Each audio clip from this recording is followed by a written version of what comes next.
Chegamos a partir de agora pela Luau TV com mais uma edição inédita do programa Entrevistas, que todas as semanas chega para te informar e te entreter com os assuntos mais diferentes que nós podemos trazer para poder tratar junto aos telespectadores. Lembrando de uma coisa, você pode entrar no canal do YouTube do Entrevistas e se inscrever lá e acionar o sininho para receber as notificações. Claro, assistir também às edições anteriores. Estou recebendo hoje o jardinista Afrânio Afra. Afrânio que já esteve ano passado aqui no programa falando de poesia.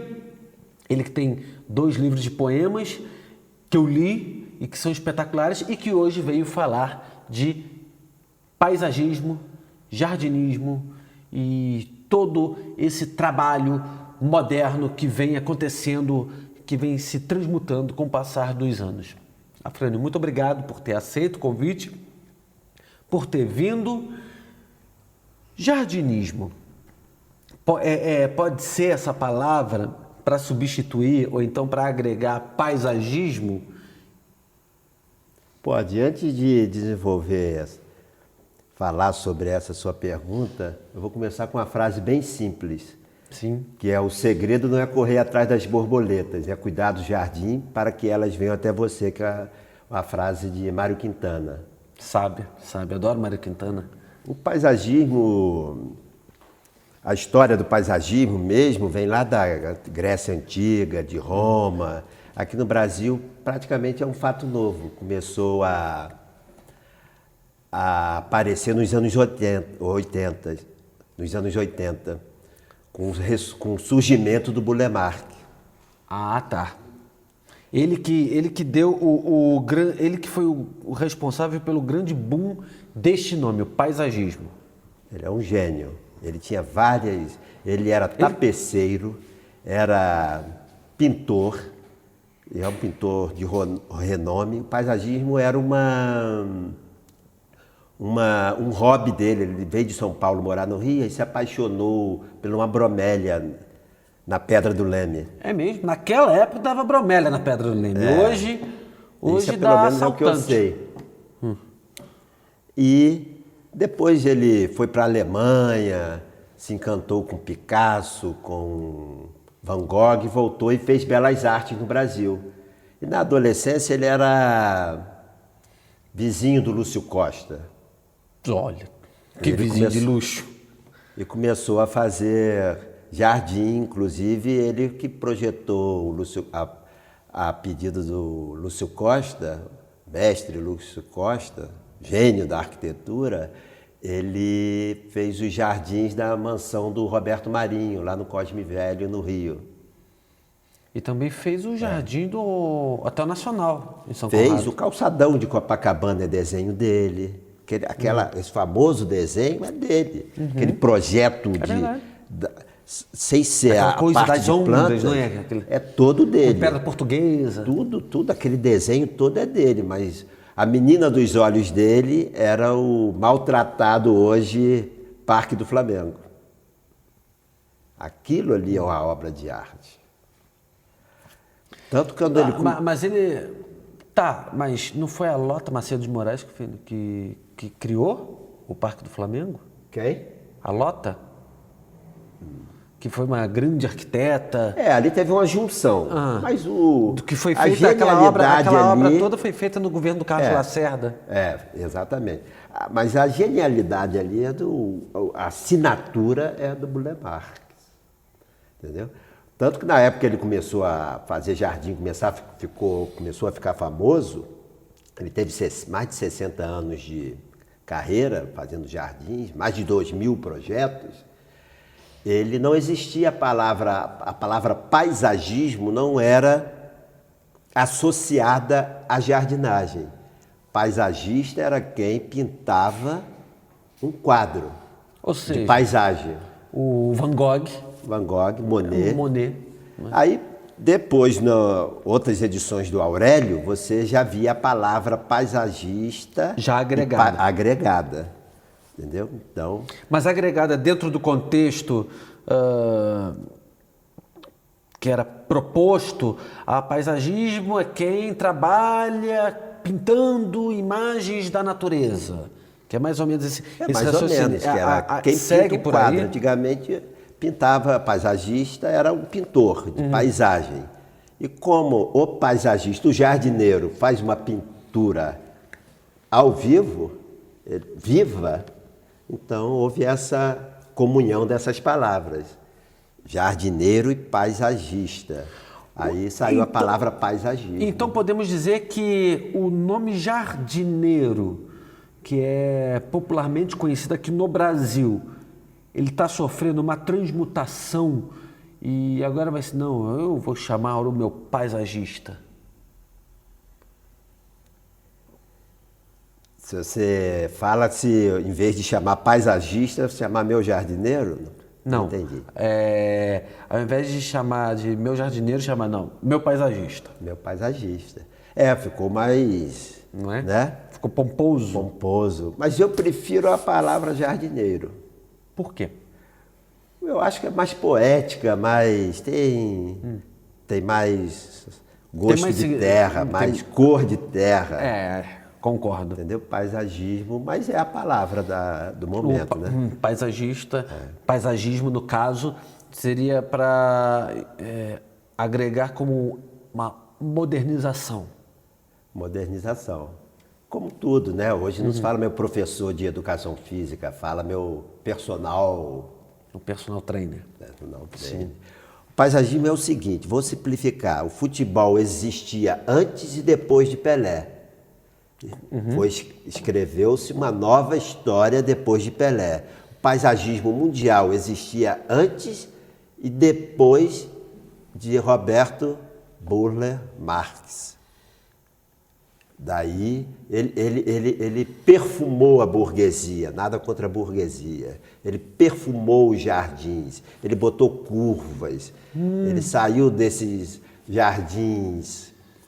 Aquela coisa burocrática, aquele jardim quadrado. Aqueles quadradinhos europeus, parece cova de cemitério, nada contra também, que tem jardins bonitos, né? Mas o Burle Marx, ele pintou uma nova história. Tanto que ele é o mestre dos mestres. Eu acho ele um gênio. Aqui no Brasil tem alguma tendência de pintar um novo Burle Marx? Ou alguém que se aproxime com a genialidade dele? Olha, Ou desde o falecimento dele, não quis o destino que ficasse só ele mesmo? Ele tinha um grande parceiro que era um japonês. O escritório dele, que se eu não me engano é em Botafogo.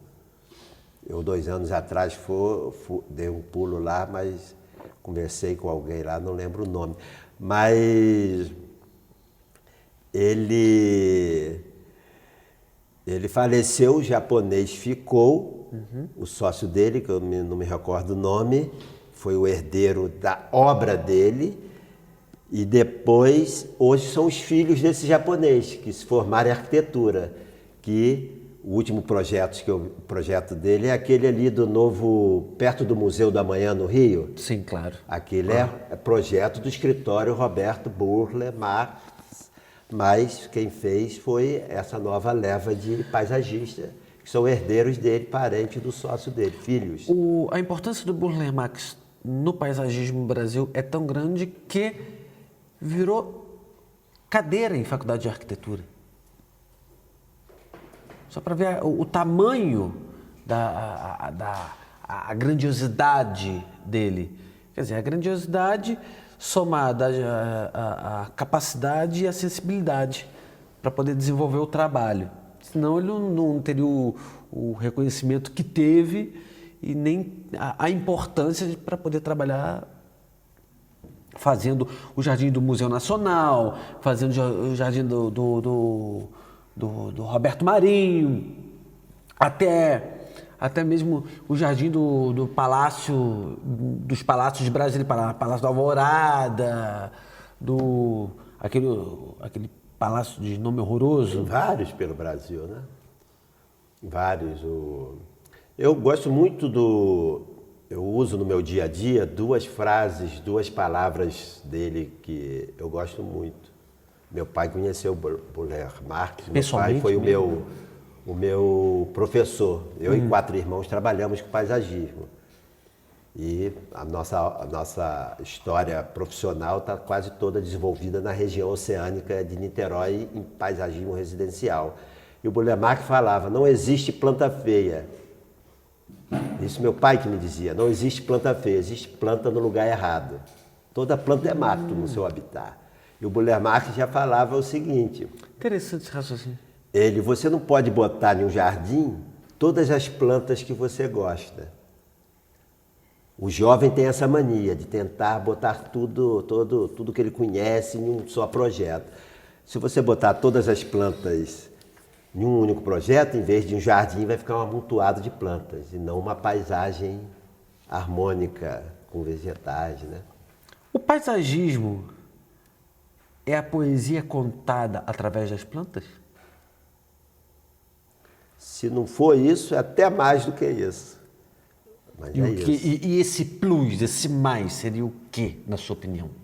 Esse mais é uma arte tão bela que hoje já não é o modismo do homem moderno. Hoje é uma necessidade do homem moderno. Você não pensa em fazer nada hoje de concreto, de tijolo, se não tiver um verde por fora. Hoje tem prédios verdes na Tailândia, alguns Hong Kong, alguns países do mundo, tem prédios verdes. É verdade, os chamados jardins suspensos, que eu acho, em Nova York tem um prédio, acho que em Nova York tem um prédio com jardins, o chamado jardim suspenso, que além de ser ecologicamente corretíssimo, dá uma beleza incrível. Hoje pelo mundo todo, né? Essa tendência. Então, é evolução. Hoje você não vive sem respirar o verde. O Afrânio, você está fazendo essa colocação, eu estou lembrando de uma história, uma história engraçada, que então o prefeito Paulo Maluf, quando estava na liderança em São Paulo, no meados dos anos 1990, fez uma praça, acho que na Praça Roosevelt, e não tinha uma árvore. Aí chegaram para o prefeito, mas prefeito, não tem um verde, precisa de um verde, prefeito. E Maluf falou, não tem problema, eu mando pintar de verde. E foi lá e pintou tudo de verde, tudo de verde. E tá lá, e gostaram, e ficou por isso mesmo. E se ele pensasse direito, ele sabe, vamos supor assim, eu vejo calçadas sem árvores, a pessoa... Acho horrível. Né, não custa nada plantar um arbustozinho, porque se você não plantar, o tempo vai passar de qualquer maneira. Uma vez eu vi uma cliente que queria um ipê na calçada, e o ipê demora 10 anos, a média para dar a primeira florada, e 40 para ficar adulto. Ah, então não quero esse. Mas não, o tempo vai passar. O ipê? O ipê amarelo, a média de florada é com 10 anos de idade e leva 40 para ficar adulto. Mas, Afrânio, lá em casa tem um ipê que foi plantado e o bichinho foi crescendo. Mas é a idade. Mas às vezes você já comprou ele com 8 anos. Não, foi plantado. Tinha lá um pé pequenininho. Eu vou fazer o seguinte, eu vou te interromper um pouquinho, nós vamos para um rápido intervalo e a Afrânio e a Afra vai voltar daqui a pouco para continuarmos este bate-papo sobre paisagismo, jardinismo e tudo que é ligado ao lado bom da ecologia. Voltamos já já.